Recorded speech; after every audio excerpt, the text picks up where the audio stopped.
عزیز طلبہ و طالبات، فروغ فاؤنڈیشن آن لائن اسکول کے ذریعے یکساں نصاب کے مطابق تعلیم حاصل کریں۔ اگر ہماری ویڈیوز پسند آئیں تو چینل کو سبسکرائب کریں اور دوستوں کے ساتھ شیئر کریں اور بیل آئیکن کو لازمی دبائیں تاکہ آئندہ آنے والی تعلیمی ویڈیوز آپ حاصل کر سکیں۔ السلام علیکم بچوں، امید ہے آپ سب خیریت سے ہوں گے۔ بچوں، آن لائن اسکول سے آپ مکمل تعلیم حاصل کر کے بورڈ کا امتحان برائے جماعت نہم اور دہم بہتر طور پر پاس کر سکتے ہیں۔ آپ اپنی عمر اور تعلیم کے مطابق مزید تعلیم حاصل کریں۔ والدین سے فون یا کمپیوٹر پر ہماری ویڈیوز کے ذریعے تعلیم حاصل کرنے کی درخواست کریں۔ روزانہ 1 سے 2 گھنٹے آن لائن پڑھائی کریں اور جب آپ اسکول جائیں گے تو آپ کو مزید کسی مدد کی ضرورت نہیں ہوگی۔ اس طرح پڑھائی کر کے اپنا وقت اور والدین کے اخراجات میں بچت کر سکتے ہیں۔ آن لائن اسکول کی کوئی فیس نہیں ہے، آپ زوم پر بھی کلاسز کا فائدہ اٹھا سکیں گے۔ ہر مضمون کی مکمل تعلیمی ویڈیوز موجود ہیں۔ اعوذ باللہ من الشیطان الرجیم، بسم اللہ الرحمن الرحیم۔ السلام علیکم اسٹوڈنٹ، کیسے ہیں آپ سب؟ امید کرتی ہوں کہ آپ سب خیریت سے ہوں گے۔ آج ہم پڑھیں اسلامیات کلاس ہفتم اور آج ہمارا عنوان ہے غزوہ حنین۔ ہم پڑھیں گے غزوہ حنین اور غزوہ حنین کے اسباب و واقعات کیا تھے ان کو جان سکیں گے، غزوہ حنین کے اثرات سے واقف ہو سکیں گے۔ اسی طرح ہم ساتھ ساتھ پڑھیں گے کہ اللہ تعالیٰ پر کامل یقین اور توکل کیسے کر سکتے ہیں۔ ان تمام چیزوں کے بارے میں آج کے چیپٹر میں ہم پڑھیں گے اور آپ جان سکیں گے کہ غزوہ حنین کیا ہے، اس کا تعارف کیا ہے، اس کے اسباب و وجوہات کیا تھی اور اس وقت غزوہ حنین کے وقت کیا کیا واقعات پیش آئے اور پھر ان کے نتائج و اثرات کیا کیا مرتب ہوئے۔ تو اسٹوڈنٹ، سب سے پہلے ہم اس کی ریڈنگ کر لیتے ہیں، پڑھائی کر لیتے ہیں کہ غزوہ حنین کا تعارف کیا ہے۔ مکہ مکرمہ اور طائف کے درمیان ایک پرخطر وادی ہے جس کا نام حنین ہے۔ یہ وادی مکہ مکرمہ سے 40 کلومیٹر کے فاصلے پر واقع ہے۔ اس وادی میں مسلمانوں اور 2 اسلام دشمن قبائل کے درمیان ہونے والی لڑائی کو غزوہ حنین کہتے ہیں۔ بنو حوازن اور بنو ثقیف اس معرکے میں مسلمانوں کے حریف تھے۔ اب ہم نے اس میں تعارف میں کیا پڑھا کہ مکہ مکرمہ اور طائف کے درمیان جو جگہ ہے، جو پرخطر وادی ہے جس کا نام حنین ہے، اور یہ وادی مکہ مکرمہ سے تقریباً 40 کلومیٹر کے فاصلے پر واقع ہے۔ اس میں کیا تھا، اس وادی میں مسلمان اور جو اسلام کے دشمن قبائل تھے ان کے درمیان میں ایک لڑائی ہوئی تھی اور جسے غزوہ حنین کہتے ہیں۔ وہ اس مکہ مکرمہ اور طائف کے درمیان ایک خوبصورت وادی جو ہے حنین جس کا نام ہے، وہاں پر مسلمانوں اور دشمنوں کی جو لڑائی ہوئی تھی اس وجہ سے اس کا نام غزوہ حنین رکھا گیا۔ اب اس کے اسباب اور وجوہات کیا تھی۔ فتح مکہ کے بعد بہت سے ارد گرد کے قبائل مسلمان ہو گئے، مگر وادی حنین کے مقیم 2 قبائل مسلمانوں سے سخت نفرت کرتے تھے۔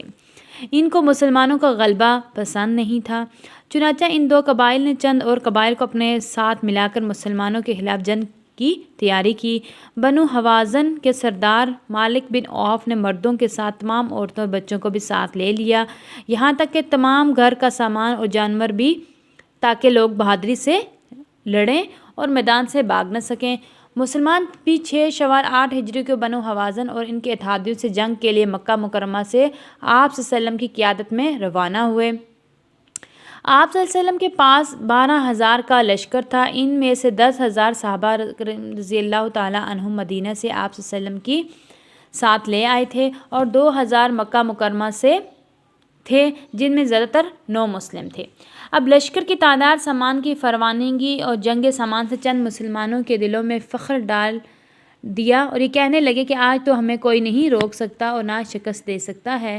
ان باتوں کی خبر جب حضرت صلی اللہ علیہ وسلم کی ہوئی تو انہوں نے ناپسندگی کا اظہار فرمایا۔ اب اس میں بتایا گیا ہے کہ فتح مکہ کے بعد کہ جو ارد گرد قبائل تھے وادی حنین کے جو پاس غیر مسلم تھے، وہ مسلمانوں کے لیے سخت نفرت رکھتے تھے، اور جب مسلمانوں کا وہاں پہ غلبہ آیا تو ان کو یہ چیز پسند نہ آئی۔ ان دونوں قبائل جو غیر مسلمانوں کے اور غیر مسلموں کے تھے ان کے خلاف ایک جنگ کی تیاری شروع ہو گئی، اور وہاں اس وقت کے سردار ملک بن عوف نے مردوں کے ساتھ تمام عورتوں کے ساتھ ساتھ بچوں کو بھی ساتھ لیا، یہاں تک کہ گھر کا سامان اور جانور بھی لوگ لے آئے تاکہ لوگ بہادری سے لڑیں اور میدان سے بھاگ نہ سکیں۔ اب مسلمان بھی 6 شوال 8 ہجری کو بنو حوازن اور ان کے اتحادیوں کے ساتھ جنگ کے لیے مکہ مکرمہ میں آگے یعنی قیادت میں روانہ ہو گئے. آپ صلی اللہ علیہ وسلم کی قیادت میں روانہ ہوئے. آپ اس وقت آپ صلی اللہ علیہ وسلم کے پاس جو لشکر تھا اس کی تعداد سے صرف 12,000. ان میں سے 10,000 صحابہ کرام رضی اللہ تعالیٰ عنہ مدینے سے اپنے ساتھ لے کے آئے تھے اور 2,000 جو تھے وہ مکہ مکرمہ سے تھے، جن میں سے زیادہ تر نو مسلم تھے. لشکر کی جو تعداد تھی اور سامان کی تھی، یہ تمام چیزیں دیکھ کر مسلمانوں کے دل میں فخر ڈال دیا اور یہ کہنے لگے تو آج تو ہمیں کوئی نہیں روک سکتا، یعنی ہماری جیت ہوگی اور ہمیں کوئی بھی شکست نہیں دے سکتا. جب ان تمام باتوں کا علم حضرت محمد صلی اللہ علیہ وسلم کو ہوا تو انہوں نے ان چیزوں کو ناپسند فرمایا. یہ تھا اس کے اسباب کیا تھے اور اس کی وجوہات کیا تھی. اور تعارف میں ہم نے کیا پڑھا کہ مکہ مکرمہ اور طائف کے درمیان جو وادی ہے اس وادی کو حنین کہتے ہیں اور یہ تقریباً وادی مکہ مکرمہ سے 40 کلومیٹر کے فاصلے پر واقع ہے. یہ تھا اس کا تعارف. اب ہم پڑھنے جا رہے ہیں واقعات. کون کون سے واقعات تھے اور کس طرح مسلمانوں اور یہودیوں کا غیر مسلموں کا آپس میں یہ جنگ تھی اور کس طرح سے اللہ تعالیٰ نے مسلمانوں کی مدد فرمائی، فرشتوں کے ذریعے مدد فرمائی اور اللہ تعالیٰ نے مسلمانوں کا ساتھ دیا اور آپ صلی اللہ علیہ وسلم نے کس طرح سے ان کا مقابلہ کیا، ثابت قدمی سے ان کا مقابلہ کیا اور صحابہ اور آپ صلی اللہ علیہ وسلم کے ساتھ ساتھ صحابہ کرام رضی اللہ تعالیٰ عنہ نے کس طرح سے آپ صلی اللہ علیہ وسلم کا ساتھ دیا اور مسلمانوں نے اس جنگ کو بھی جیت لیا. جیسے فتح غزوہ حنین کو پھر کس طرح سے جیتا اور پھر اس کی کیا ہم یہ بھی پڑھیں گے اس کے نتائج کیا تھے اور اس کے اثرات کیا مرتب ہوئے اور کتنے لوگ شہید ہوئے، کتنے لوگ مارے گئے اور مسلمانوں کی کیا تعداد تھی اور ان کی کتنی یہودیوں کی کتنی تعداد تھی جو کہ مسلمان اتنی کم تعداد میں بھی ان پہ بھاری تھے کیونکہ ان کے ساتھ اللہ تعالیٰ کی مدد تھی. ہم پڑھنے جا رہے ہیں واقعات. 10 شوال سن 8 ہجری کو مسلمانوں نے وادی حنین میں پڑاؤ ڈالا. مالک بن عوف یہاں پہلے ہی اپنے لشکر تنگ گھاڑیوں اور دروں میں چھپا کے بیٹھا ہوا تھا. اگلی صبح جب مسلمانوں نے آگ بڑھانا شروع کیا تو چھپے ہوئے دشمن نے اچانک تیروں کی بارش کر دی. ساتھ ہی سب نے ایک ساتھ مسلمانوں پر حملہ کر دیا. اس اچانک حملے نے مسلمانوں نے لشکر سنبھلنے کا موقع ہی نہ دیا جس کی وجہ سے بھگدڑ مچ گئی اور آپ صلی اللہ علیہ وسلم نے ثابت قدمی کا مظاہرہ کیا. اب اس میں ہم واقعہ میں پڑھیں گے کہ 10 شوال جب سن 8 ہجری تھی مسلمانوں نے وادی حنین میں پڑاؤ ڈالا تو مالک بن عوف یہاں پہلے ہی اپنے لشکر کے ساتھ بیٹھا ہوا تھا، چھپا ہوا تھا اور اگلی صبح اس نے مسلمانوں پر حملہ کرنا تھا. دشمن نے اچانک تیروں کی بارش کر دی، ساتھ ہی مسلمانوں پر حملہ بھی کر دیا. اس اچانک جب حملہ مسلمانوں پر ہوا تو ان کو سمجھ نہیں ایک دم سے بھگدڑ مچ گئی، لیکن آپ صلی اللہ علیہ وسلم نے ہمیشہ کی طرح ثابت قدمی کا مظاہرہ کیا اور بہت کم صحابہ رضی اللہ تعالیٰ عنہ کے ساتھ مل کر شجاعت سے مقابلہ کیا. اپنی سواری پہ بیٹھے آگے بڑھتے رہے اور آپ صلی اللہ علیہ وسلم کی زبان پر یہ الفاظ تھے اور یعنی کہ آپ صلی اللہ علیہ وسلم نے ثابت قدمی کا مظاہرہ کیا اور ساتھ ساتھ آپ کے صحابہ کرام رضی اللہ تعالیٰ شانہ بے شانہ تھے، ان کے ساتھ مقابلے کے لیے غیر مسلم یہودیوں کے ساتھ کھڑے تھے. اور پھر کیا ہوا کہ آپ صلی اللہ علیہ وسلم سواری پر بیٹھے اور آگے بڑھتے رہے اور ان کے زبان میں یہ الفاظ تھے. ترجمہ: میں نبی ہوں، یہ جھوٹ نہیں، میں عبد المالک کا بیٹا یعنی کہ پوتا ہوں. آپ صلی اللہ علیہ وسلم نے فرمایا جب وہ سواری پر بیٹھے انہوں نے کہا میں نبی ہوں، یہ جھوٹ نہیں ہے کہ میں نبی ہوں، نہیں ہوں، میں عبد المطلب یعنی اپنے دادا کا نام اور میں ان کا بیٹا یعنی کہ پوتا ہوں. ان حالات میں حضرت عباس رضی اللہ تعالیٰ عنہ کو آپ صلی اللہ علیہ وسلم نے حکم دیا کہ بلند آواز میں سب کو پکارے. انہوں نے بلند آواز میں پکارا یعنی کہ انہوں نے کہا حضرت عباس رضی اللہ تعالیٰ عنہ کے بلند آواز میں پکارو اور پھر انہوں نے حضرت عباس رضی اللہ تعالیٰ عنہ نے بلند آواز میں پکارا. ترجمہ: اے درخت والو یعنی اے بیت رضوان والو کہاں ہو، یعنی انہوں نے یہ پوچھا کہ تم مسلمانوں کی طرف رجوع کیا، پکارا، آواز بلند کی کہ اے درخت والو یعنی اے بیت رضوان والو تم سب کہاں ہو. یہ جب انہوں نے الفاظ ادا کیے تو ان الفاظ کو سنتے ہی صحابہ کرام رضی اللہ عنہ تیزی سے جمع ہونا شروع ہو گئے، یعنی جتنے بھی مسلمانوں کا لشکر تھا جو ادھر ادھر بکھرا ہوا تھا وہ سب ایک جگہ پہ جمع ہونا شروع ہو گئے. ان دونوں گروہوں میں گھمسان کی جنگ شروع ہوگی۔ آپ صلی اللہ علیہ وسلم نے ایک مٹھی بھر کے مٹی لی اور دشمن پر پھینک دی، یعنی کہ آپ صلی اللہ علیہ وسلم نے کیا ایک مٹھی میں مٹی لے لی اور دشمن کی طرف پھینکی۔ یہ مٹی ایسی پھیلی کہ دشمن کے ہر فرد کی آنکھوں میں پڑ گئی۔ اس غزوہ میں اللہ تعالیٰ نے مسلمانوں کے فرشتوں کے ذریعے مدد کی، جلد ہی دشمن کے قدم اکھڑ گئے اور مسلمان فتح یاب ہو گئے۔ یعنی کیا اللہ تعالیٰ کی طرف سے مدد ہوئی، جو فرشتوں کے ذریعے اللہ تعالیٰ نے مسلمانوں کی مدد فرمائی، اور آپ صلی اللہ علیہ وسلم نے اپنی مٹھی میں جب مٹی لے کر پھینکی، دشمن کی طرف پھینکی، تو وہ مٹی سب کی آنکھوں میں پڑ گئی، جس سے وہ ان کو نظر نہ آیا اور ان کے لیے شکست کا باعث بنا۔ اور یہ مدد جو تھی اللہ تعالیٰ نے فرشتوں کے ذریعے سے مسلمانوں کی اور اس طرح سے مسلمان فتح یاب ہوئے۔ اس کا ذکر غزوہ کا سورہ توبہ میں یوں ذکر کیا گیا ہے، ترجمہ جس کا ہے: اللہ تعالیٰ نے بہت سے قوموں پر تم کو مدد دی، اور جنگ حنین کے دن جب تم کو اپنی جماعت کی کثرت پر فخر تھا تو وہ تمہارے کچھ بھی کام نہ آئی، اور زمین کشادگی کے باوجود تم پر تنگ ہو گئی، پھر تم پیٹ پھیر کر بھاگے، پھر اللہ تعالیٰ نے اپنے رسول صلی اللہ علیہ وسلم اور مومنین پر اپنی سکینت نازل فرمائی اور تمہاری مدد کو فرشتوں کے لشکر جو تمہیں نظر نہیں آتے تھے آسمانوں سے اتارے، اور کافروں کو عذاب دیا، کفر کرنے والوں کو یہی سزا ہے۔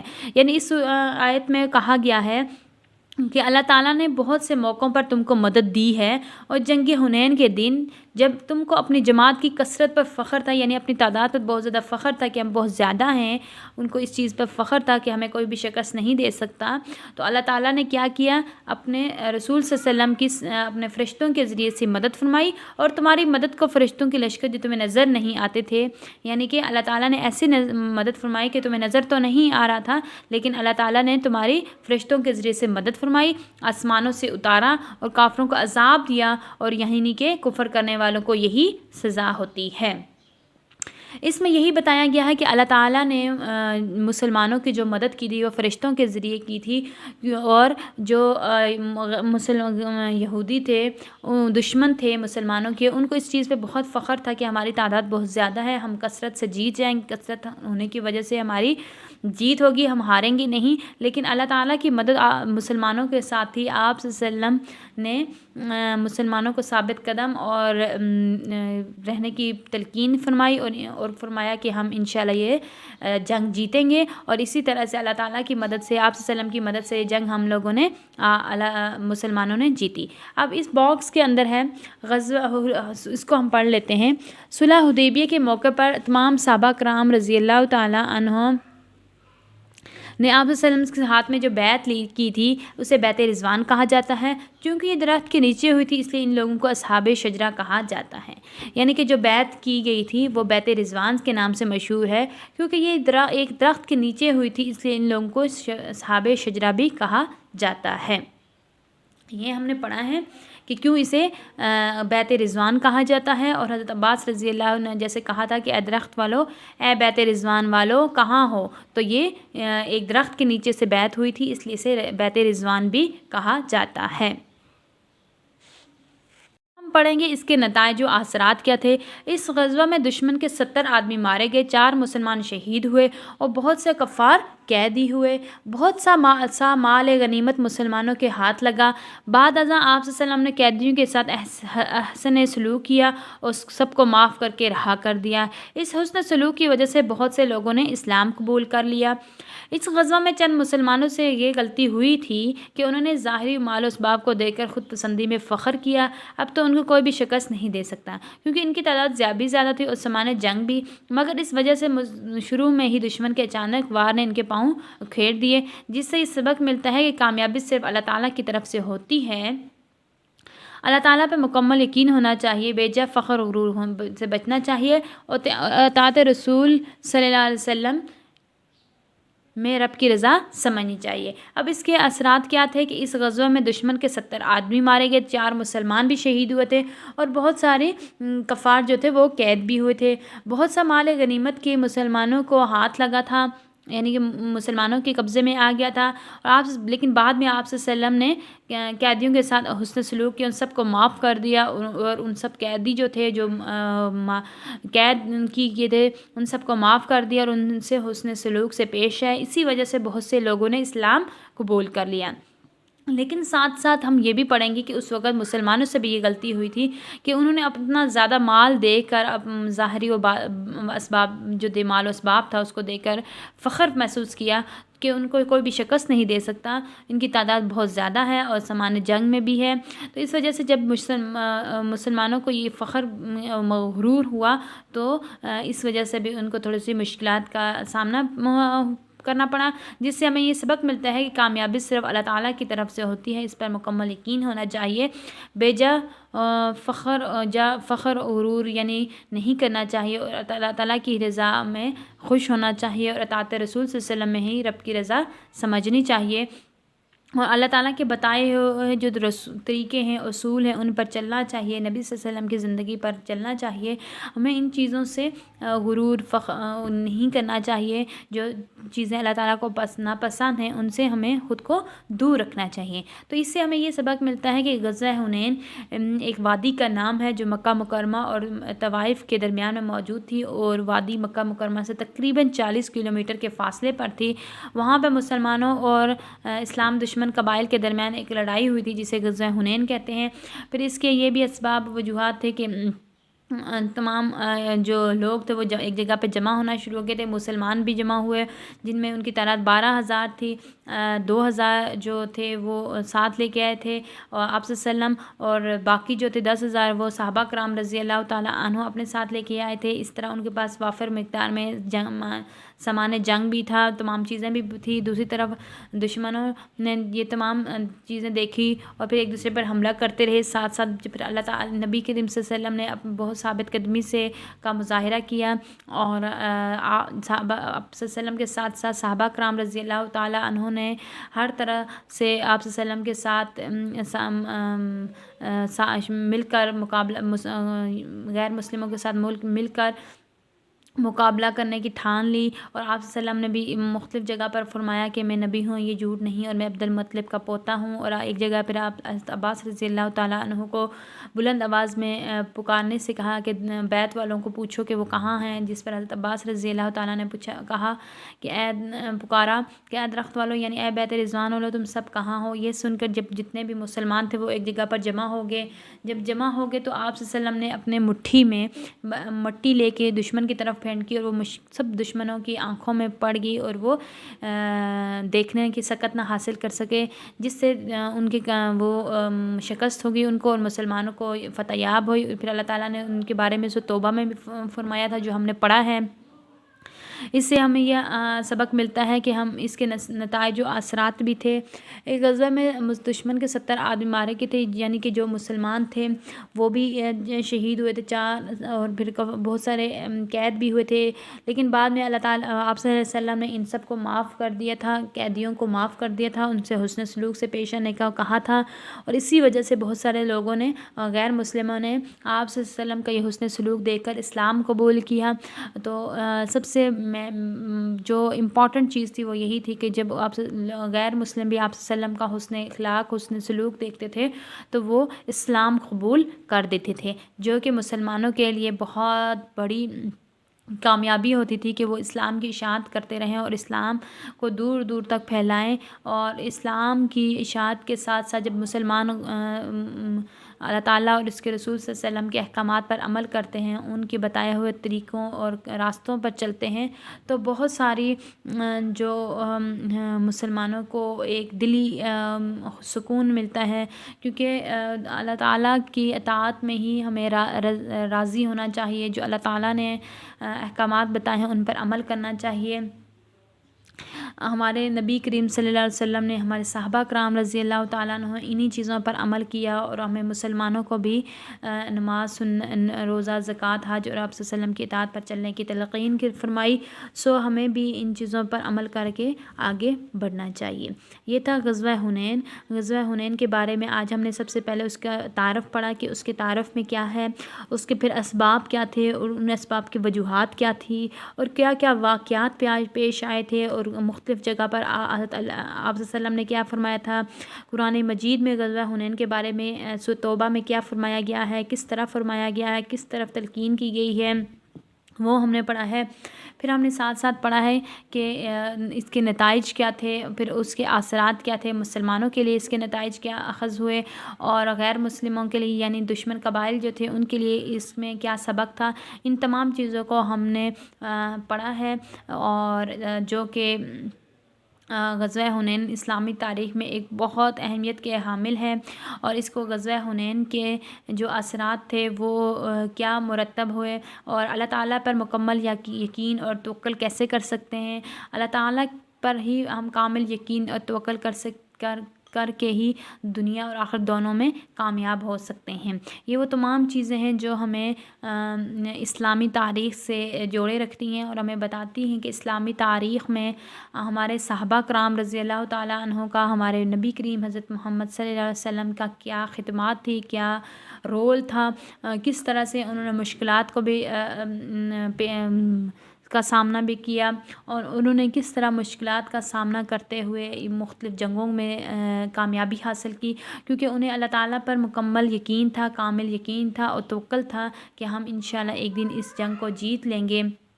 اس لیے ہمیں بھی اللہ تعالیٰ کے بتائے ہوئے راستے پر، اللہ تعالیٰ پر مکمل یقین، توحید پر مکمل یقین رکھ کر ہی آگے بڑھنا چاہیے، تب ہی ہماری دنیا اور آخرت دونوں میں کامیابی ممکن ہے۔ غزوہ حنین ایک تاریخی اسلامی کا بہت بڑا غزوہ ہے، جس کے بارے میں اللہ تعالیٰ نبی کریم صلی اللہ علیہ وسلم نے خود اس میں شرکت کی، صحابہ کرام نے خود اس میں شرکت کی، اور نبی کریم صلی اللہ علیہ وسلم نے حالات و واقعات کو دیکھتے ہوئے بہت زیادہ ثابت قدمی اس کا مظاہرہ کر کے آگے بڑھے۔ یہ تھا آج کا ہمارا لیکچر غزوہ حنین۔ امید کرتی ہوں کہ آپ کو آج کا لیکچر بہت اچھی طرح سے سمجھ آ گیا ہوگا۔ انشاءاللہ اب ہم نیکسٹ لیکچر میں نیکسٹ ٹاپک پڑھیں گے۔ تب تک آپ نے اپنا بہت سارا خیال رکھنا ہے، دعاؤں میں یاد رکھنا ہے، اور اس کو بہت سے اچھی سے پڑھنا ہے۔ اسلامک پوائنٹ آف ویو سے اس کی کیا اہمیت ہے، اسلامی تاریخ میں اس کی کیا اہمیت ہے، ان تمام چیزوں کو اپنے ساتھ ساتھ پڑھنا ہے۔ اور اسی کے ساتھ میں اجازت چاہتی ہوں۔ اللہ حافظ۔